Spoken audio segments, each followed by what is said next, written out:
Tabia 5 ambazo mwanaume lazima akukimbie ewe mwanamke.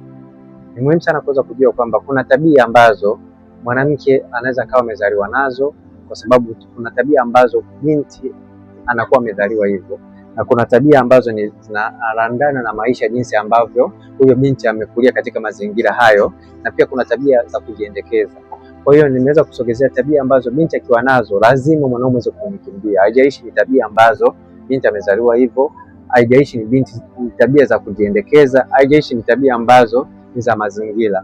Tabia ya kwanza ni tabia ya mwanamke kuwa na kiburi.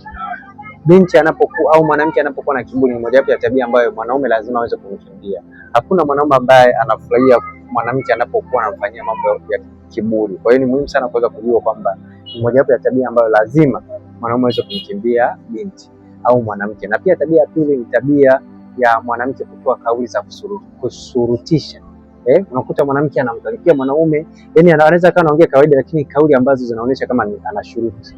Kwa hiyo pia ni mojawapo ya tabia ambayo binti kama anayo lazima mwanaume aweze kumkimbia. Na pia tabia ya tatu ni tabia ya mwanamke kumnyima mwanaume kitumbua. Hii ni mojawapo ya tabia ambayo lazima mwanaume aweze kukimbia. Na pia tabia ya nne ni tabia ya umalaya. Mwanamke anapokuwa na tabia ya umalaya lazima mwanaume aweze kumkimbia. Na pia tabia nyingine ya mwisho kabisa ni tabia ya